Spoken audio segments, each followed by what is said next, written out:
For this interview, I interviewed my youth pastor, Katie Langley, because she has been someone important in my life for a long time.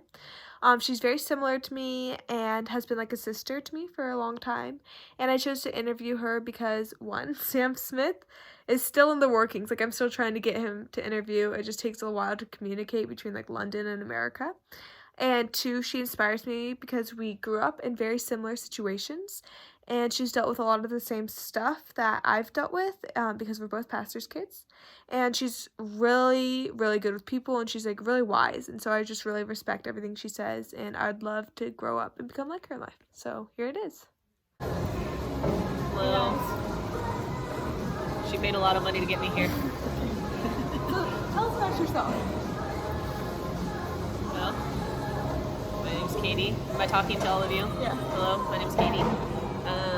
I'm 26 years old. I'm from the great state of Southern California. I'm very tall. I am a young white female. What else do you need to know? Anything you want to tell us? Sometimes when I tell people I'm a pastor, they say you can't be a pastor, you look like you just walked out of Woodstock. I play guitar and I sing, and I'm recording next year. What's your dream in life and why? Oh gosh. Look, I like dreams. I like collect them. Okay, so I have a lot of dreams. I would like to. Here's the thing. I don't really want like a music career, but I would really like to perform with a couple of big time artists, just for the heck of it. You know what I mean? So that's one dream. I would really like to see. This is kind of the like ridiculous dream. Is I would really like to see.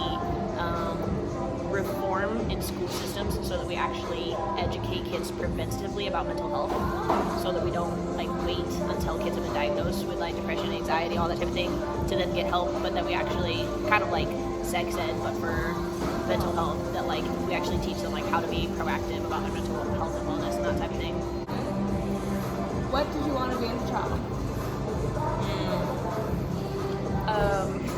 This is dumb. In Southern California, firefighters are like local heroes, and so I thought that was the most badass thing I could possibly be, and so I wanted to be a firefighter. When did you realize your passion? I think I'm still realizing it. Yeah, I think that like I have realized different passions at different like periods of my life. For me, like specifically around mental health and illness, there's a lot of illness in my family, and so for me, recognizing like maybe I can be part of a solution for other people was a really big deal.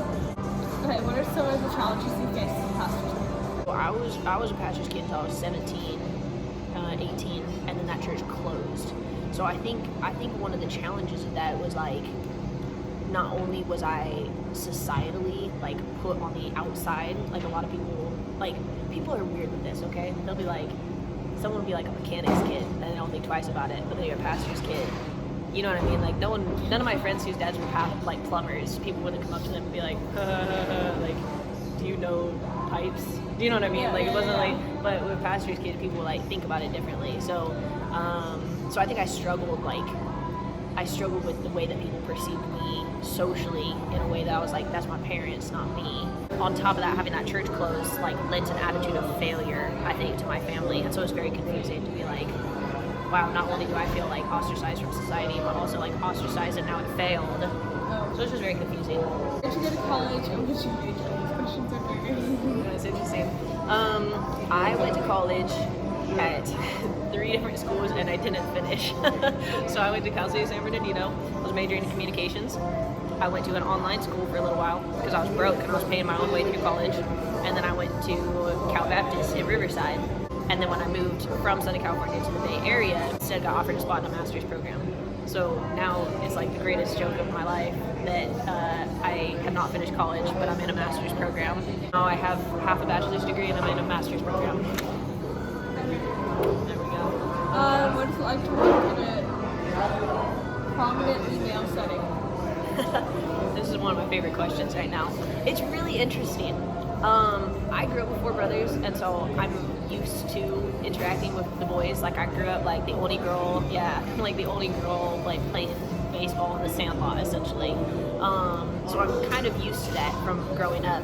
I think one of the hardest challenges in it is like women communicate and interact so differently than men. And one of the specific ways I've noticed this is I'm not quick to volunteer myself for things. So like I might be at a table with a whole bunch of guys and they'll say, hey, we need someone to do such and such, and I will wait to be asked. But guys don't wait to be asked. Usually guys are like, oh, I can totally do that, put me in there. Like, coach, I'm ready, let's go. And girls just don't usually do that. Girls are like, no, we should put the best person in, and like if I'm the best person, they'll ask me. And so I've been learning how to sometimes just say, hey, I'm maybe the best person for the job, you should let me do it. What inspires you to work hard?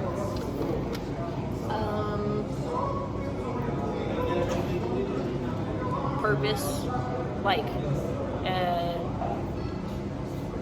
truly believing that I have something to offer the world, truly believing that I can help change people's minds, and truly believing that I can help foster healthy relationships. At the end of the day, I think a lot about people that I care about and want to help them. And when I see them hurting, it's very motivating to me to work a little harder than I otherwise would. What's been the hardest part of your job? Teens not recognizing that they're probably worth more than what's right in front of them. Meaning, this area has so much anxiety, and being like, hey, you're not your grades is really hard for teens to believe. I think at the end of the day, people recognizing that they have value outside of what they can accomplish, present anything that says like, no, you actually have tons of value just because you're you, is really a challenging message to present because it flies in the face of everything that this culture believes. Okay, you have a very personal job that involves a lot of talking. How do you separate your work from your personal life? That's a good question. I don't think that was a good one.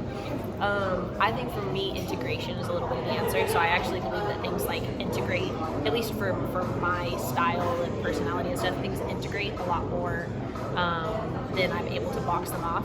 That's really helpful for me. I make a point of getting away from cell service. I try to for at least one day every single month. Camping in a tent, I disconnect from cell service. I did get that kind of space. And then I just have learned to say no, and just knowing that that's okay, and that I can't be all things to all people. It's okay to just say no. If you could go back and redo or change one thing in your life, what would it be? Ooh. Dang, you didn't tell me you were going to hit me with a 10. And I think it depends on the day that you ask me whether or not I would actually go back and change anything. Most days I think I wouldn't. Even the things that have been like the most painful in my life, I'm actually really grateful for now because they've shaped me. And pain can make us into who we're supposed to be in really weird ways. I wouldn't want to relive it, but I don't think I would go back and change it. Yeah, because it has made me into like I'm now at peace with myself. Yeah. In one sentence or less, what is your biggest advice you give to yourself? To my high school self? I could do it in one word. I would say talk. What's your biggest fear? Heights. What's your most embarrassing moment? I've done everything you possibly can do on stage. Like I've embarrassed. Listen, her Christmas album, I don't care. I don't care if people judge it. I think it's such a bop. It is a vibe. I've done everything you can do wrong on a stage. I've tripped over. I haven't thrown up on stage. I've thrown up before going on stage. I've sung the wrong songs. I've welcomed the wrong crowds. I've knocked things over. Everything you possibly can do. I've tripped over mic stands.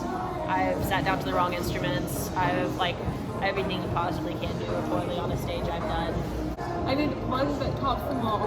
A story. Every time at a camp, you would try and set me up with someone who was already dating someone.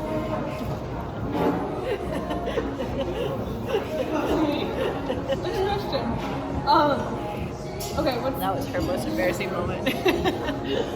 Any last piece of advice you want to give to my religion class? Oh, what's that, fam?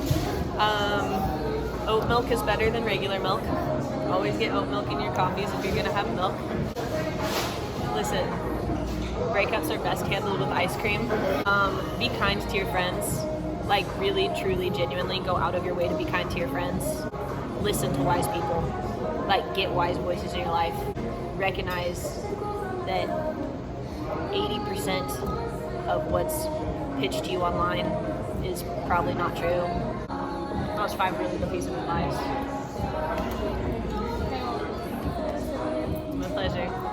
have Bella tell you all the stories.